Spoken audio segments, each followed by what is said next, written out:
तस्वीर आपको सीधे दिखा रहे हैं वाराणसी की। केंद्रीय गृह मंत्री अमित शाह वाराणसी पहुंच चुके हैं। बाबा काशी विश्वनाथ के दर्शन और पूजा कर रहे हैं गृह मंत्री अमित शाह। मुख्यमंत्री लगातार उनके साथ मौजूद हैं। इससे पहले केंद्रीय मंत्री मिर्जापुर में थे और मिर्जापुर से पहले अमित शाह लखनऊ में मौजूद थे। काशी विश्वनाथ कॉरिडोर का निरीक्षण भी करेंगे अमित शाह। इस वक्त काशी विश्वनाथ मंदिर में पूजा अर्चना कर रहे हैं अमित शाह। वाराणसी की तस्वीरें सीधी इस वक्त आप देख रहे हैं। विधि विधान से पूजा अर्चना कर रहे हैं। सावन का महीना चल रहा है और वैसे भी जब भी कोई भारतीय जनता पार्टी का नेता इसके पहले वाराणसी पहुंचा तो काशी विश्वनाथ मंदिर में दर्शन और पूजा जरूर किया। काशी विश्वनाथ मंदिर में अब केंद्रीय मंत्री अमित शाह दर्शन और पूजा करने के लिए पहुंचे हुए हैं। अमित शाह ने बाबा विश्वनाथ के दर्शन किए। विश्वनाथ कॉरिडोर का निरीक्षण भी करेंगे गृह मंत्री अमित शाह। ये तस्वीरें सीधी आपको दिखा रहे हैं वाराणसी की। विधि विधान से पूजा अर्चना करते हुए केंद्रीय गृह मंत्री अमित शाह। बता दें आपको कि आज मिर्जापुर को भी कई अहम सौगातें दी। उनमें विंध्य कॉरिडोर भी शामिल था। इसके अलावा रोपवे की भी सौगात आज मिर्जापुर के लोगों को दी है केंद्रीय गृह मंत्री अमित शाह ने। कुल मिलाकर मिर्जापुर को आज कई सौगातें मिली हैं और उसके बाद आज वाराणसी पहुंचे हैं। वाराणसी तो प्रधानमंत्री का संसदीय क्षेत्र है और इसके पहले प्रधानमंत्री यहां पहुंचे थे तो उन्होंने भी काशी विश्वनाथ मंदिर में पूजा अर्चना की थी। और मुख्यमंत्री भी जब भी इसके पहले वाराणसी पहुंचे हैं उन्होंने पूरी विधि विधान से पूजा अर्चना की। और अब जब केंद्रीय गृह मंत्री अमित शाह वाराणसी पहुंचे हैं तो विधि विधान से तमाम पुजारी केंद्रीय मंत्री को बाबा विश्वनाथ की पूजा कराते हुए ये तस्वीर आपको दिखा रहे हैं। उत्तर प्रदेश में विधानसभा चुनाव में अभी 6 महीने का वक्त बाकी है, लेकिन उसके पहले ही भारतीय जनता पार्टी ने तैयारियां पूरी कर ली हैं और लगातार उत्तर प्रदेश में किसी न किसी नेता का भारतीय जनता पार्टी के दौरा दिल्ली से लगातार हो रहा है।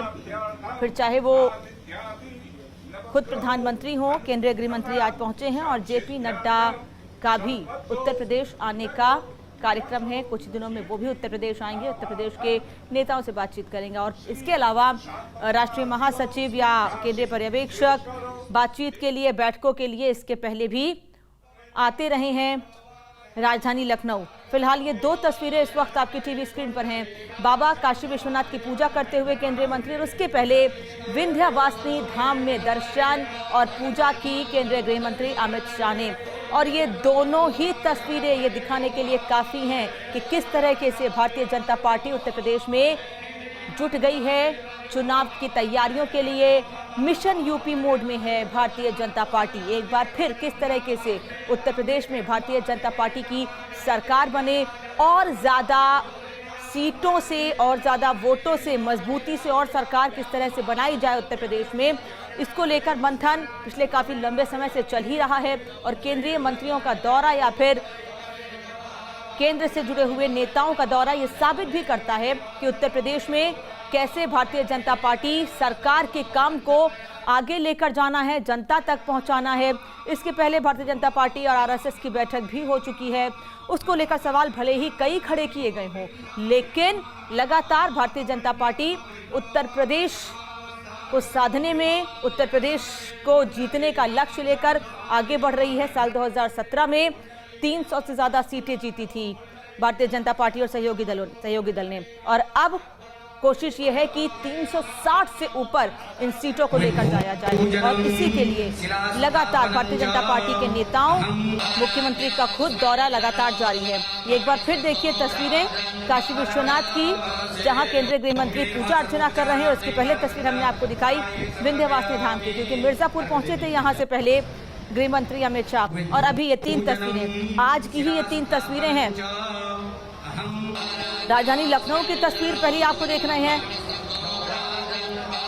दूसरी मिर्जापुर में विंध्यवासिनी धाम के दर्शन किए केंद्रीय गृह मंत्री ने, और तीसरी तस्वीर वाराणसी की, जहां अभी काशी विश्वनाथ में दर्शन और पूजा कर रहे हैं केंद्रीय गृह मंत्री अमित शाह। और ये तीनों तस्वीरें ये बताने और समझने के लिए काफ़ी हैं कि किस तरह से भारतीय जनता पार्टी हर चुनौती से निपटने के लिए और विपक्ष के तमाम सवालों का जवाब देते हुए तैयारी कर रही है उत्तर प्रदेश में एक बार किस तरह से भारतीय जनता पार्टी की सरकार बने। मां विंध्यवासिनी के दर्शन हो या फिर वाराणसी में काशी विश्वनाथ मंदिर में दर्शन हो या लखनऊ में पूजा अर्चना हो, तमाम जगहों पर आज केंद्रीय गृह मंत्री अमित शाह ने पूजा अर्चना के साथ ही अपने इस दौरे का आगाज किया।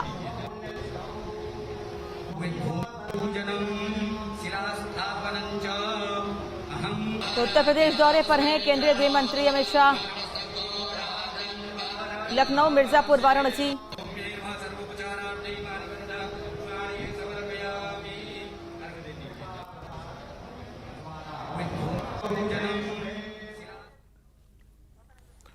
तो लगातार 22 के महासमर में आपको दिखा रहे हैं जिस तरीके से अमित शाह का दौरा उत्तर प्रदेश का। हालांकि बीजेपी को किस तरीके से मजबूती मिले और किस तरीके से योगी मॉडल को आगे रखकर 2022 का चुनाव बीजेपी लड़ेगी, ये अहम है। काशी विश्वनाथ के दर पर इस वक्त गृह मंत्री हैं।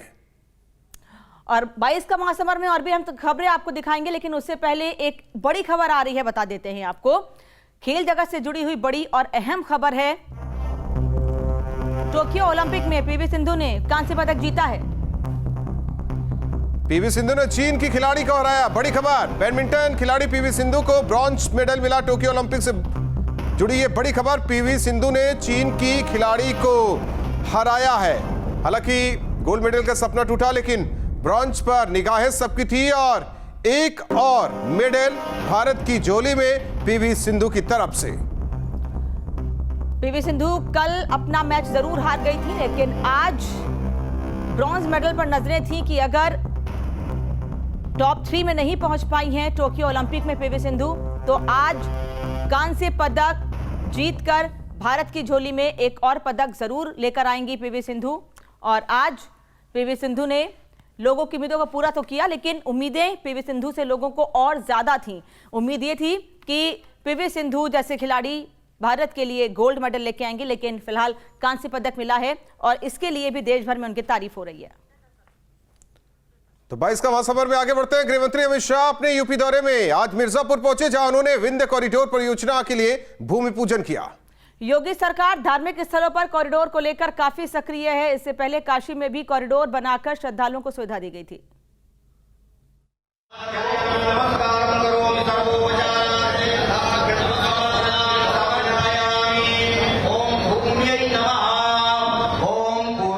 ये आगाज है यूपी में बीजेपी के मिशन 2021 का। मिर्जापुर के विंध्याचल में विंध्य कॉरिडोर परियोजना के भूमि पूजन के लिए मुख्यमंत्री योगी आदित्यनाथ के साथ पहुंचे थे केंद्रीय गृह मंत्री अमित शाह, जिन्होंने मंत्रोच्चार के बीच विंध्य कॉरिडोर का भूमि पूजन किया। इस परियोजना पर कुल 331 करोड़ की लागत आएगी। इसके परिक्रमा पथ के लिए 19 करोड़ 40 लाख रुपए, न्यू वीआईपी गली के लिए 6 करोड़ रुपए और पुरानी वीआईपी गली के लिए करीब 15 करोड़ रुपए की लागत का अनुमान है। परिक्रमा पथ के लिए 92 संपत्तियों को रास्ते से हटाया गया है और सड़कों को चौड़ा करने के लिए 671 संपत्तियां हटाई गई हैं। इन संपत्तियों को खरीदने के लिए 133 करोड़ रुपए खर्च किए जा चुके हैं। आपको बता दें कि इससे पहले काशी में भी कॉरिडोर बनाया गया था, जिसके लिए काफी भवनों को हटाया गया था, जिसके बाद मंदिर तक भक्तों की राह आसान हो गई थी। योगी सरकार की योजना विंध्याचल, काशी, अयोध्या और मथुरा में कॉरिडोर के जरिए धार्मिक पर्यटन को बढ़ावा देने की है और मिशन 2021 को देखते हुए योगी सरकार का ये कदम बीजेपी के लिहाज से लाभदायक साबित होगा। Team news state. गृहमंत्री अमित शाह ने आज लखनऊ में फॉरेंसिक इंस्टीट्यूट का शिलान्यास किया। इस दौरान शाह ने 2022 में फिर से यूपी में प्रचंड बहुमत के साथ सरकार बनाने का दावा किया, वहीं विपक्ष पर सवाल भी उठाए। अमित शाह को बीजेपी का चाणक्य कहा जाता है। विपक्ष को भी पता है कि शाह की बिछाई बिसात से पार पाना आसान नहीं है। शाह का शानदार रिकॉर्ड तो यही कहता है।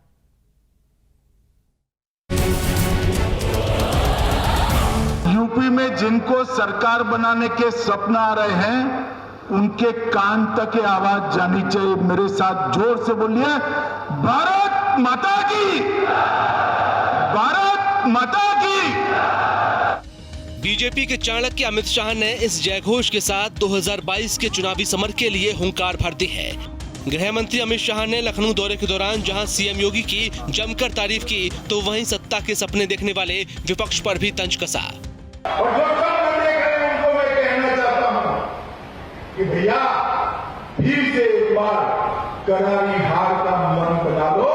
यहां भारतीय जनता पार्टी की प्रचंड बहुमत से सरकार बनी।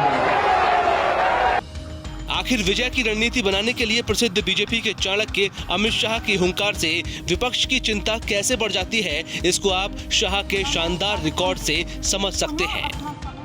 2009 के लोकसभा चुनाव में बीजेपी को यूपी में महज 10 सीटें मिली थी। अमित शाह ने 2014 के लोकसभा चुनाव में अपनी रणनीति के जरिए पार्टी को रिकॉर्ड 71 सीटें जिताई।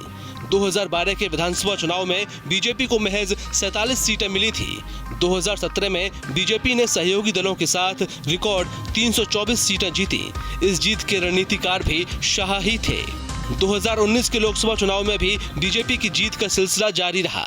पार्टी ने सहयोगी दलों के साथ 64 सीटों पर विजय हासिल की। इस विजय के लिए बिसात भी शाह ने ही बिछाई थी। चुनाव आने के बाद एक्टिव होने वाले राजनीतिक नेताओं की संख्या सबसे ज्यादा उत्तर प्रदेश में। बाढ़ आती है तो दिखाई नहीं पड़ते हैं, कोरोना आता है तो दिखाई नहीं पड़ते हैं। जब किसानों का अनाज आप खरीद नहीं रहे थे, किसान भूख से मर रहा था, दिखाई नहीं पड़ते। किसानों के ऋण माफ करने थे, आप मौज मस्ती में व्यस्त थे। अमित शाह जहां प्रचंड बहुमत के साथ बीजेपी सरकार बनाने का दावा कर रहे हैं, वहीं समाजवादी पार्टी का कहना है कि जनता ने बीजेपी को सिंहासन से उतारने का मन बना लिया है। किसानों की यहाँ पे धरने में मौतें हुई हैं और भारतीय जनता पार्टी के गुंडों ने सरेआम रोडों पे आतंक दिखाया है। महंगाई, बेरोजगारी से लोगों ने आत्महत्या की है। 2022 के चुनाव में उत्तर प्रदेश की जनता भारतीय जनता पार्टी के ऊपर में जो सत्ता का नशा है उसको उतार देगी वोट के माध्यम से और बाहर का रास्ता दिखा देगी। गृह मंत्री अमित शाह के दौरे पर कांग्रेस ने भी सवाल उठाए हैं। बेरोजगारी की दर क्यों उच्चतम स्तर पर है, लोगों को रोजगार कैसे मिलेगा, उसकी तैयारी के लिए आते। महिलाओं के प्रति अपराध जो उत्तर प्रदेश में उच्चतम स्तर पर है वो कैसे खत्म होगा, इसके लिए आते तो हम लोग बहुत स्वागत करते। अगस्त की शुरुआत के साथ ही ये तय माना जा रहा है कि यूपी का सियासी टेम्परेचर बढ़ने वाला है। 2014 के लोकसभा चुनाव और 2017 के विधानसभा चुनाव में जीत के रणनीतिकार रहे अमित शाह ने 2022 के लिए भी एक बार फिर से हुंकार भर दी है और उन्होंने यूपी की जनता से आह्वान किया है कि एक बार फिर से 300 से ज़्यादा सीटें देकर वो यूपी में एक बार फिर से बीजेपी की सरकार बनाएं। वीडियो यूसुफ खान के साथ अनिल यादव, न्यूज स्टेट लखनऊ। तो 22 के लिए अमित शाह की चुनावी हुंकार, जिसकी शुरुआत लखनऊ से, फिर मिर्जापुर, फिर वाराणसी से हो चुकी है। और राहुल, इस दौरे की शुरुआत के साथ ये जो इस हुंकार के साथ ही गृह मंत्री ने यह भी साफ कर दिया है कि योगी सरकार नंबर 1 है। विपक्ष के मंसूबों पर शाह का वार लगातार जारी है। 2022 में फिर से बीजेपी की सरकार बनेगी, इसका भी दावा किया उन्होंने। शाह की रणनीति से विपक्ष होगा पस्त। रुकते हैं कुछ पलों के लिए, जारी है 22 का महासमर। उत्तराखंड की सियासत में इन दिनों 2 दिग्गज आमने सामने हैं। एक और सूबे के पुराने निजाम हरीश रावत, तो दूसरी ओर बीजेपी के धुरंधर अनिल बलूनी। उत्तराखंड की सियासत के 2 खांटी नेता हरीश रावत और राज्यसभा सांसद अनिल बलूनी एक बार फिर आमने सामने आए तो माहौल गर्मा गया। इस बार ये सियासी फाइट ट्विटर के जरिए लड़ी जा रही है। हरीश रावत के सोशल मीडिया में पोस्ट डालने पर बीजेपी ने बयान बम के जरिए कांग्रेस के घर में धमाके करने शुरू किए।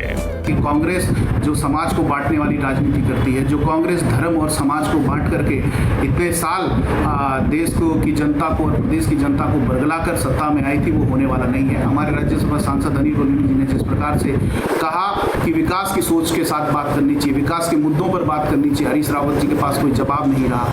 बीजेपी के हमले के बाद पंजाधारी भी कहां चुप रहने वाले थे, लिहाजा कांग्रेसी धुरंधरों ने भी कमलधारियों पर धर्म की राजनीति करने का आरोप लगा दिया। भारतीय जनता पार्टी ने क्या विकास किया इस 4 साल के अंदर, हमको चुनौती देके कहना चाहते हैं उत्तराखंड के लिए क्या किया, क्या नया लाए। इन्होंने तो कहा था कि मोदी जी, अटल जी ने बनाया है, मोदी जी संवारेंगे, क्या संवारा। ये पहली दफा नहीं है जब उत्तराखंड की सियासत के 2 योद्धा यूं आमने सामने आए हों। दोनों नेताओं के बीच सियासी अदावत हमेशा ही रही है, मगर अब की बार जिस तरह से दोनों नेता टकराए हैं उससे साफ है कि आने वाले दिनों में ये लड़ाई लंबी खिंचेगी। Team news state. और 22 का महासमर में इतना ही। खबरें जारी हैं।